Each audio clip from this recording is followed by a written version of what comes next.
And hi, I'm Cindy, and welcome to Pearls of Liberty. And what is it you wanted to say, Santa Claus? Oh, Merry Christmas. Merry Christmas. Fast away the old year passes, 2011. And 2012 promises to be an exciting year in many respects. Yes, indeed. One thing that will happen in 2012 is presidential elections. And Ron Paul is being pretty vehemently challenged this week. Surging Ron Paul moving into the lead in Iowa. Yes, Yep. and the establishment does not like that one bit. They're digging out all of the stories that they can try to sling mud at him from these old newsletters, and this was also addressed in 2008 to try to stop him then, and he wasn't nearly as big as he is today. And there was a clip of him that I shared on YouTube of the interview with the CNN person who was pestering him about this, and Ron Paul has repeatedly said that he did not even write these newsletters. He was running a medical practice at the time, but still trying to stoke the fires of liberty in the hearts of American people. And at one time had 14 different newsletters going, and people were writing them that for him, and his name was going on top. And so, yeah, he says that he could legitimately be charged with some negligence there, but not anything criminal, and that these anti or these racial slurs that were in there, and they weren't even really racial slurs, they were just statements like, yeah, the blacks are going to stop rioting when they get their welfare checks, and well, that's what dependency does. It was just sort of a politically incorrect thing to say, but remember, back in the 80s, we weren't as PC as we are today, and so that anyway, it's all stuff that he's disavowed. It doesn't even sound like him. We know he didn't write it, but people are still trying to slam him with it. And so that's the big media push to try to create this impression that Ron Paul is a racist. And I've actually run into people on Twitter and stuff, and they just want to believe this because they're good liberals and they want to bash anybody that has an R after their name, even though Ron Paul isn't really Republican. He's a libertarian running in the Republican Party.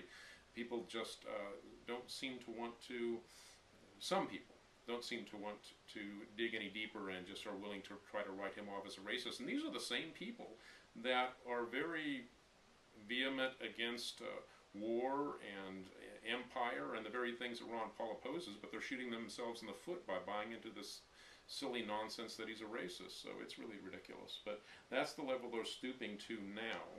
And that just a word about how I think this is going to play out, because it's become quite clear that the establishment is going to throw everything at him to try to derail his candidacy. But I believe there's two things that could happen. Number one, kind of unlikely, but Ron Paul could really get the nomination. If he wins in Iowa, wins in New Hampshire, he will be very difficult to stop. And I just saw something today which indicated that Bachmann, Gingrich, and a couple of, Perry, I think it was, a couple of other people hadn't even really gotten their act together for New Hampshire yet. So Ron Paul has an extremely powerful ground game. He's got really committed people across the country that are fighting for his candidacy, and he's going to be very hard to stop. So one scenario is he actually gets the nomination. In that case, what I'm expecting, and you saw indications of that this week, that Donald Trump is saying that he may throw his hat in the ring as an independent. He's reserving the right to do that, and it's so blatantly clear that what that would be is an attempt to divide the conservative vote and get Obama another 4 years in the presidency. So that's the first scenario. The second is if Ron Paul himself runs as a libertarian, and then somebody like Romney gets the GOP nomination, expect for the establishment to give Ron Paul actually lots of airtime as an independent in order to divide the conservative vote and not let whatever the candidate Ron Paul or the other guy get a majority and again get another 4 years of Obama. So the establishment really wants that. It's hopefully becoming clear to people that consider themselves on the left side of the political spectrum that Obama is the establishment candidate, and he has not done anything that he promised he would do. He hasn't been a man for change, and it's becoming more and more obvious, and people are starting to see through it. So people are waking up. It's a good thing. Well, and his signing of the NDAA woke up a lot of people. We personally know people who kept cheering him on, and he was going believing to that veto he was it and right, all this, yeah. right, but he did not. Well, actually, he hasn't officially signed it yet, so he's still. That last I heard, as of a couple days ago, he hadn't officially signed it. There was talk he was going to robo-sign it, and I don't think that that's happened. But a lot of people are saying that's a done deal, but I'm not sure exactly what's gone down. I haven't got the official word that he signed it. Everybody was expecting to sign it, but then I don't think it's actually happened yet. But that has tremendous potential. That has tremendous potential to wake up Democrats who believe this is a conservative. These things are conservative issues. And so that's a good segue into one of the ideas I wanted to talk about real briefly this week. But it's an important idea that whenever people start to wake up en masse, they'll pull back. The establishment will pull back, and they will not commit to the thing that's waking people up. In this case, this Obama robo-signing, and in other cases, it's something like, well, they'll the National Defense Authorization Act, assuming it's all law and everything, and we've got a bunch of people saying FEMA camps, they're staffing them, then there's all this noise going on about that, and then we've got red versus blue, and the military is going to take on the American people. Whenever that cry begins to get to a certain level in the internet, in the blogosphere, whatever, you can bet the establishment is going to back off and say, ha ha crazies, and it's not going to happen. But the irony is that it's actually exposing it, is stopping it from happening. You look like a fool, but it really does change things. They will back off. Yeah, I think that Alex Jones even talks about how he intentionally does that. He doesn't care if he's proven wrong. No. Because what you just said is true. Once it's out there, they can deny it, and they can put it off another 10, 15 years. But we have to continue to be on our toes and watching and be alert for the implementation of these things, so that we can once again bring it to people's attention. And look like fools.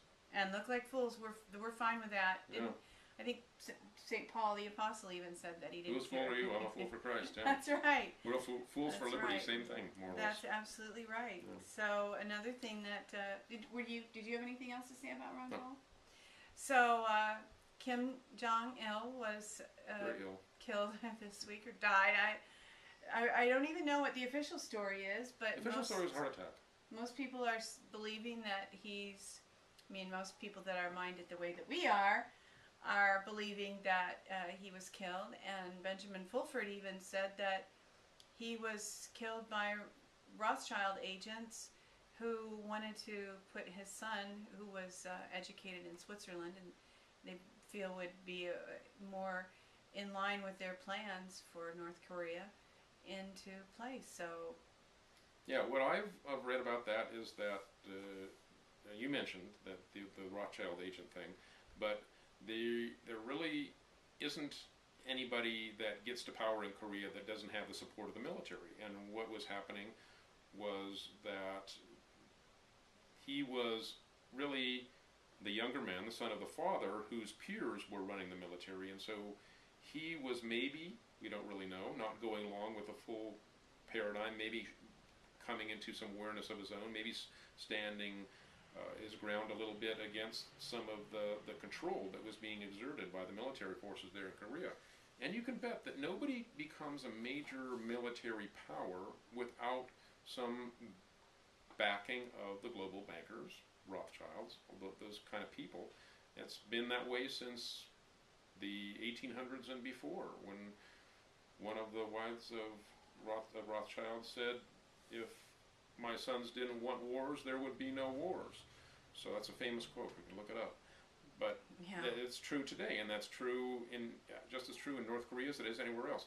You can really wonder why somebody that has verified nuclear weapons, like North Korea, is staying in power, while somebody who has a questionable, very questionable nuclear power, nuclear weapon.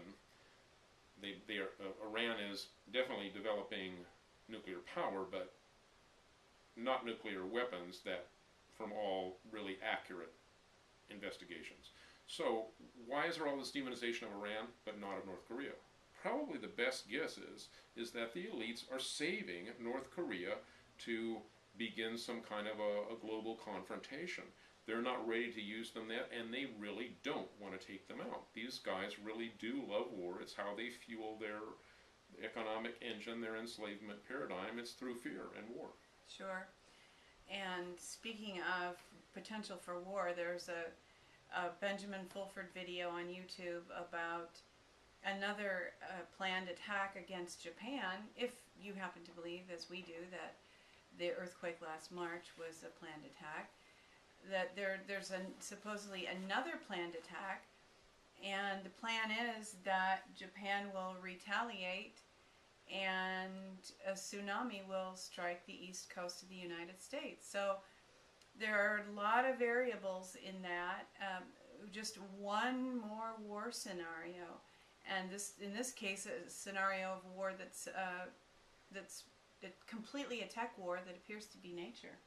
Yeah, what we think is going on is that the guys that are opposing, there's 177 nations that are opposing the power elite, the banking cabal that's in charge of the planet right now through mafia-like means and power control structures. And those 177 nation confederacy, whatever you want to call it, they are not sure how to proceed because an outright fight is exactly what these guys want. So they have to somehow try to diffuse things, and the lawsuit that is happening, is it in Canada somewhere? But that's one means, and of trying to get these guys ousted from power. But bottom line, it's awareness of people, and that's why we're doing what we're doing, because we're exposing truth as much as we can, and ultimately that's where the battle is won. And there is a lawsuit, I think we've mentioned it before, that's been filed. I think it was filed in New York, but I'm not positive. That it's against some of the Federal Reserve bankers at the end of World War II. Funds that were donated for rebuilding were not properly used, and some of the members of the Fed are named in the lawsuit. And this is another Benjamin Fulford story, but in this instance, it is provable because people have looked up the lawsuit. It actually has been filed, and Alex Jones does not want to talk about anything that can't be absolutely verified, and he is planning to have Fulford on his show sometime in the near future. So a part of that story is that we haven't mentioned before, that kind of came out recently, is something like 85% of the world's gold is being held out of the gold market. I think I did mention that last week. Did that most you? of the gold Okay. is in Asia, and this is all. Oh, you're right. Because I had read that Yeah. minutes before Yeah. that we did our last week's video. Yeah. But another verification, another amen kind of to Fulford's stories is the fact that Gerald Celente has his videos on his blog page. And I know that Gerald Celente has been in the news a lot lately, in the Liberty News anyway, because he lost money with MF Global. And now he is talking a lot about economic collapse, but you kind of feel like he's the boy who cried wolf a little bit? Well, I think that there's a tendency when somebody begins to be heard for them to kind of go out there and be a little bit on a limb, and it's looking like Celente's immediate predictions are not coming off as fast as he had thought. And it's hard to predict something like a major world economic collapse. I mean, as far as timing goes, pretty much everybody that's involved with finances can see it's on the horizon, but how soon it happens is really not easy to predict. And it looks like Celente has made some predictions that haven't really come to pass in terms of, well, like the Occupy Wall Street movement, basically he was 10 years off on that. He was predicting that in the early 2000s. So sometimes you can see things on the horizon and think that they're happening sooner than they are, and I think that's going on with Celente. One of the things, and this falls into what we were talking about earlier, how when you begin to expose something, the elites will back off because they don't want to validate these messengers that are waking people up. So it's the thing of Celente looking like a bit of a fool for yelling out, yeah, they're going to collapse us, and it looks like the sky is falling, and I think it's a mixture. But I think all in all, definitely, Celente is on the side of liberty. But there may be a little lack of awareness in how quickly a collapse can happen. And if the dollar is devalued, because it's not pegged against anything, the value is in the assets that are held in dollars, and that's really widely distributed in the world. So the only thing that really changed that is a mass flooding of dollars. And one of the things that Fulford has pointed out is that a lot of these 177 countries, many of them Asian, are preventing that money from flooding the world markets. So they're saying no to this attempt to flood the market with dollars that will bring in this collapse. So there's that element involved as well. It's a complex thing, but I think that it is a little bit harder to crash the dollar when you have these nations aligned to try to prevent that from happening. Which is kind of a good thing. Oh, yeah. So we thank our friends in Asia, whoever you may be. And there are some wild cards too. Yeah, thank you, white dragons and white hats and all the good guys. Thank you. But there are some. White Christmas? Not here. There are some wild cards really having to do with the economy, and one is the dinar. I don't think we've talked a whole lot about the dinar. That the Iraqi currency that was devalued at the beginning of the war on Iraq.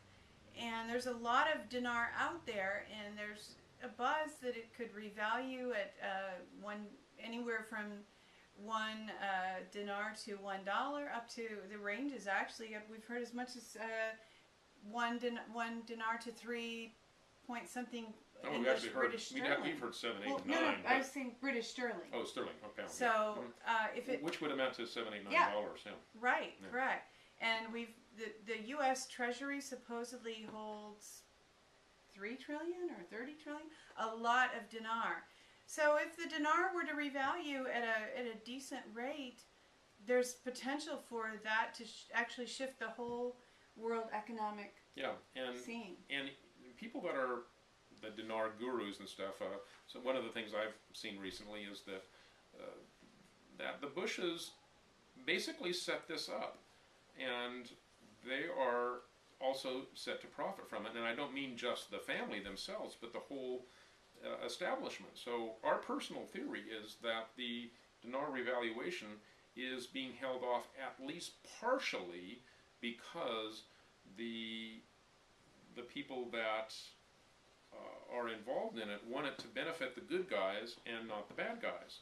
So you've got, we don't really know how this is all going to play out, but there's potential for that to take the United States out of bankruptcy, but that's the United States corporation, and that could re-empower this military-industrial complex. So, because of the amount of dinar that the U.S. Treasury holds. But what we think is going on is that the powers that be, the global bankers, want to transition from a fiat currency to a currency that's actually got value. And everybody pretty much on the Liberty Movement are thinking, oh, we've got to have gold standard, we've got to have some kind of a value-based currency. And we agree, but what people don't fully appreciate is that these guys love pendulum swings. And as soon as the pendulum is way over here, they want it to start swinging back way over there. And they have cornered real assets as much as possible, except for what we now realize is they don't control the gold, because there's a whole lot of off-market gold, and they don't really control the oil because it's in countries that are only marginally controlled by the corporations. They do things like not building refineries, et cetera, so that they can, or having the refineries staffed by BP, etc. Anyway, all that to say that the dinar is, I think, a major transition in the world. It's not going to be just some little bubble that's going to happen. There's going to be a move to currencies that are value-based, and I've heard where before I even thought about the dinar in this context, that the petrodollar would be the new currency that would be pegged to something, and that is exactly what the Iraqi dinar is. It's pegged to oil, so that's why it has real value. It was $3.50 to the dinar when it was devalued, and so when it's revalued, it should be at least that, and we'll just see how all that turns out. There are a lot of theories regarding what's going on, a lot of information, and we're presenting you what we've learned, what we've found. But you know, you kind of have to piece all these different things together. And we're not offering you an absolute, this is the way it is. There's people that think this is a scam, and we don't think it's a scam, although it could be. But it's hard to tell. I don't think it's a scam, but we're not recommending it either. Make any financial recommendations, just our opinions. Yeah, and just regarding everything that's going on in the world, one guy says one thing, another guy says another thing. Listen to everybody and see what makes sense to you. A large part of what we need to do, a large ball that we have dropped in the past, is that we haven't processed things. We've been spoon-fed information by the mainstream media. We've become accustomed to having all of our information in a neat little package. Well, that's not the way the world is. It all started with Walter Cronkite, the most trusted man in America. He was really working for the CIA. So what we need to learn again is how to process information for ourselves, use deductive reasoning, and then decide how we fit in and how we should respond to things. Yeah, and that's what the internet is all about. That's why we're doing what we're doing. Exactly. There's a clip that I share on YouTube fairly often about a CIA guy that said how important blogging is for people to get the word out there, get the truth out there. Once you realize the control that these guys have, it becomes imperative to just get a voice, just get out there, just get sharing the truth as you know it. The more of us that there are, the harder we are to stop. Sure. And you were telling me that CBS and some other major media corporations are actually behind not only the act to severely limit use of copyrighted materials on the internet, but also introduced some of the software that made it possible for people to easily access them. Yeah, this is actually somewhat breaking news. There's been people been talking about this for a long time, but there is in Congress now, and I don't remember the bill number, but SOPA, Stop Online Piracy Act, is getting not as much attention as it deserves, and then hopefully it doesn't sail through, because this is a false flag against free speech just as much as Fast and Furious was a false flag against the Second Amendment, because what you had happening here is major entertainment and media corporations like CBS, like Time Warner, they're funding this anti-piracy bill because they want to protect their material. That is just on the surface. That's what the appearance is.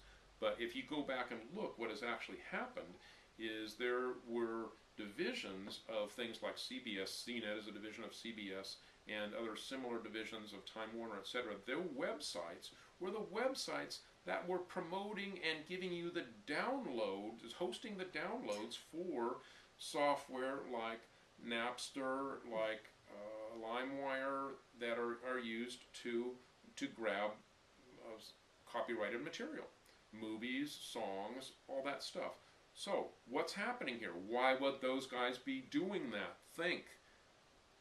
They want their monopoly back, so they set up a kind of a sting operation where they give you the stuff to be a criminal so they can say, oh, look, there's this big problem.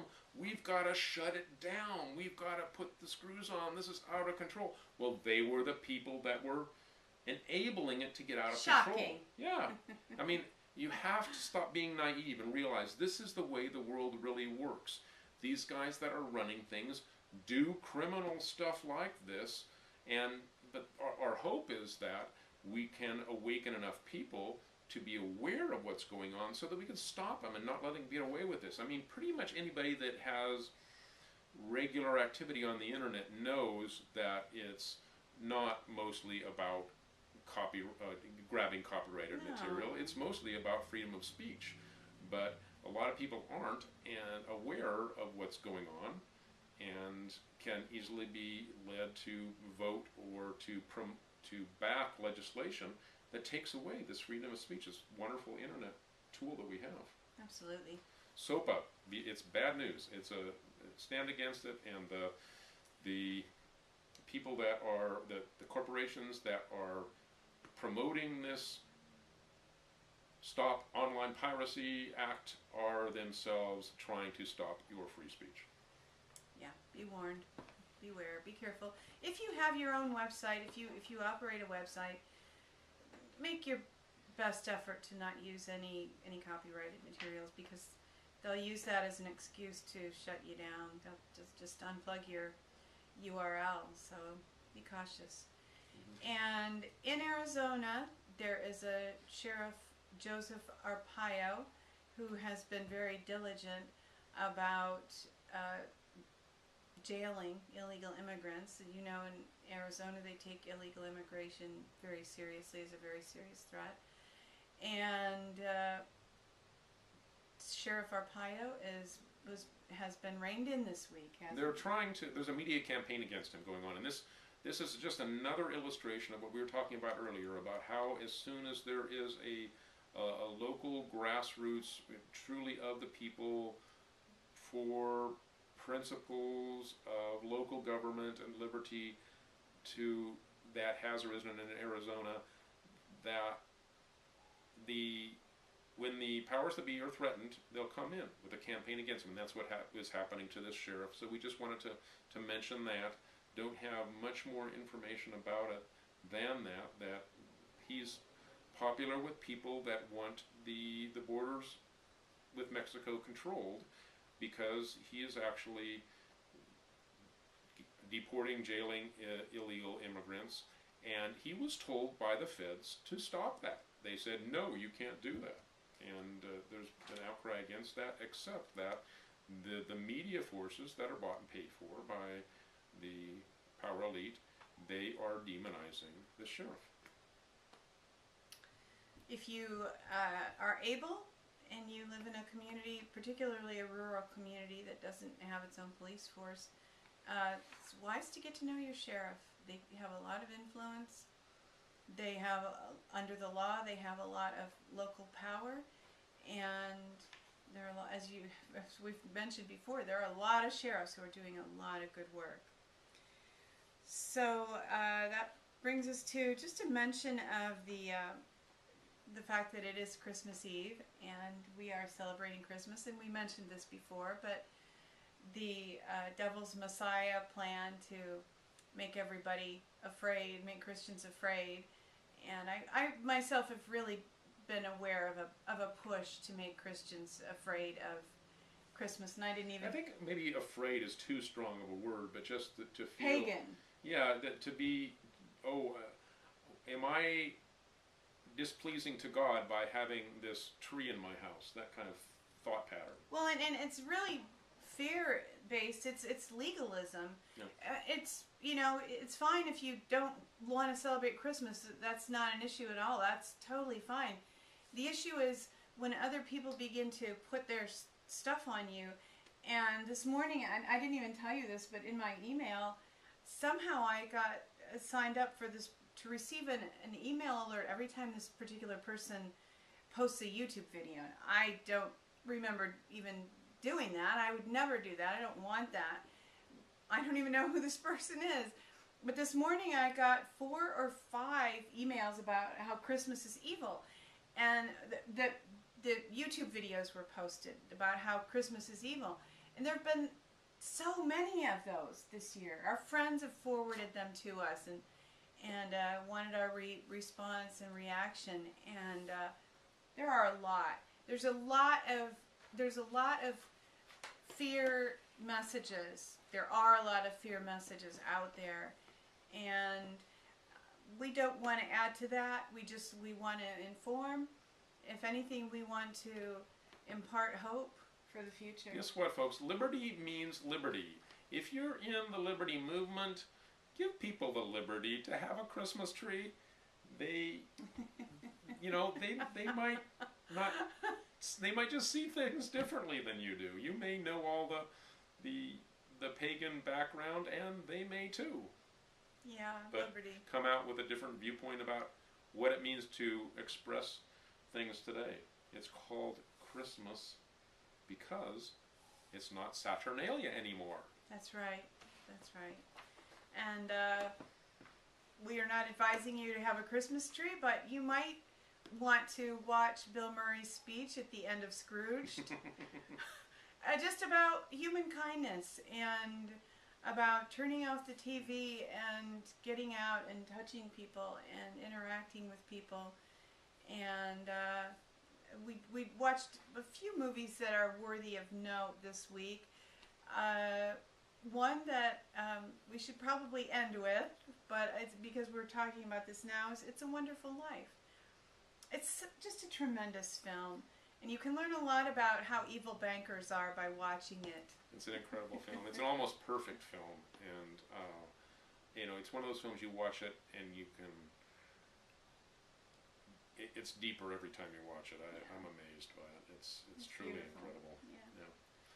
And it's hard to say enough good things about It's a Wonderful Life. It's just mind-blowingly good. It really is. And we watched a film last night that has nothing to do with Christmas. Well, let's mention that we did watch Jim Carrey's Scrooge. Yeah, sure, we did.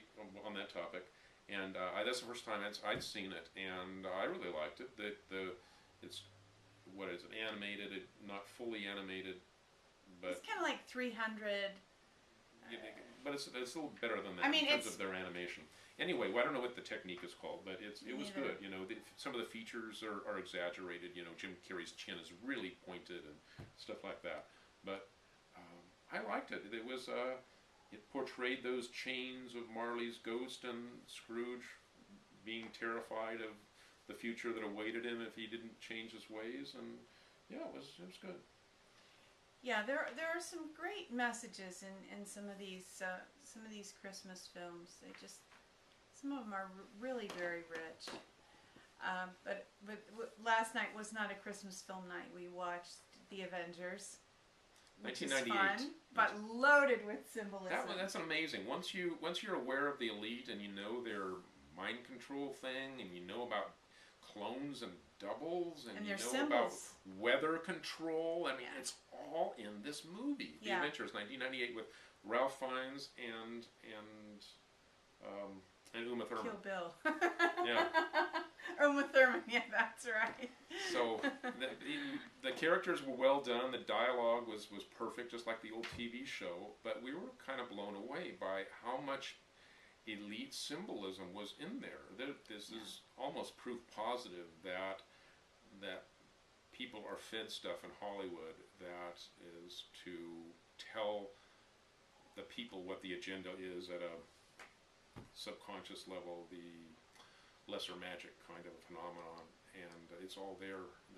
There's a double of Uma Thurman, and there's even the black and white checkered floor, which is the good versus evil theme that they constantly use to manipulate us, and it's all there. So the movie as a movie was not that great, and there's a lot of stuff that isn't explained, but if you're just looking for a movie that has just a tremendous amount of symbolism in terms of the battle, and realizing that this was done in 1998, and this whole thing about weather weapons was less known than it is today, it's kind of amazing. It is, and it can kind of leave you with a little bit of a creepy feeling. If you're depressed, you choose a different movie. And on a few different levels, I was not amazed, but seeing Sean Connery play a villain in a movie that's kind of Bond-esque, like James Bond, kind of a style of detective and British and all this, and you have James but the Sean Connery character, formerly James Bond, playing the villain, it really is kind of a mind trick on you, I think, on a subconscious level, to go, wait a minute, are the good guys the bad guys the good guys? I don't get it. And it does that to you. Yeah, it does. It does. It messes with your head. A film that we saw this week that is possibly a good wake-up call to someone, if you have anyone in your family who is suffering from cancer. The film is a documentary called Burzynski, and it's about a Dr. Burzynski who has been using a cancer therapy that's been 30 to 50% successful. It's especially good extremely stifled. Especially good with brain cancers. Yeah. But he has been attacked, and they've come at him. How many grand juries? 4 or 5, 6, something like that. Incredible. He keeps winning cases, and they keep coming back, and calling for new investigations. And so far, he's doing well with his process. But it's not really the best cancer therapy. It's not full-on holistic healing like we like to stand behind. It's more within the traditional medical model of you take this medicine, you get better. And with him, it's much more successful than traditional cut, burn, and poison cancer therapy.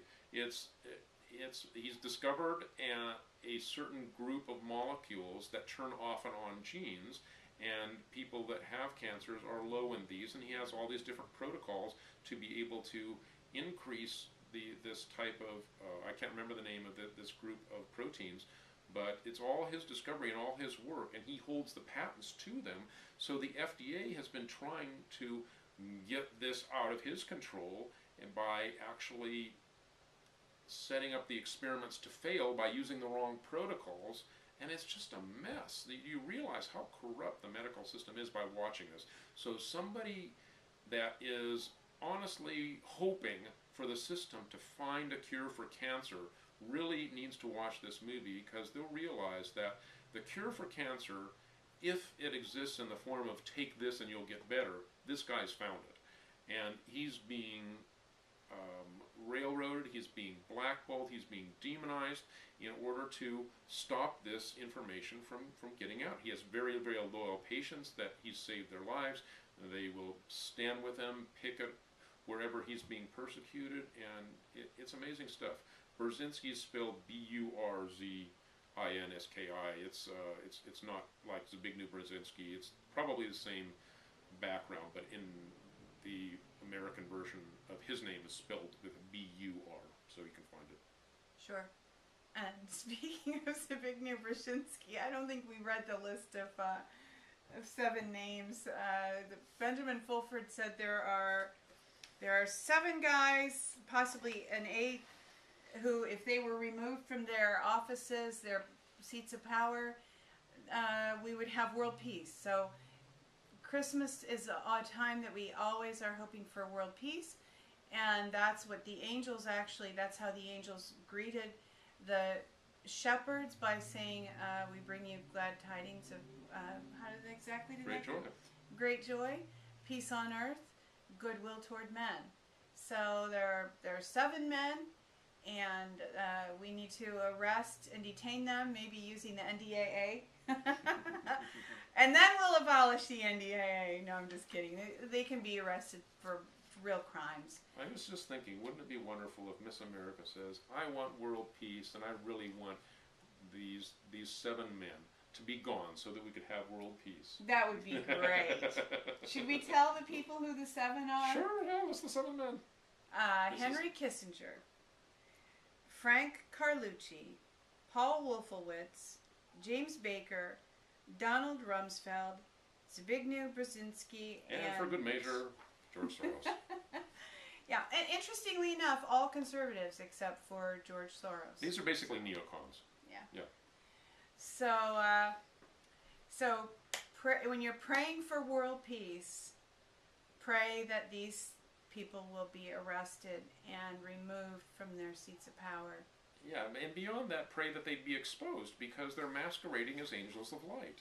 Right, Yeah. that's right. So, any final thoughts about celebrating Christmas or not celebrating Christmas? Or we do wish you have a great Christmas. Mm-hmm.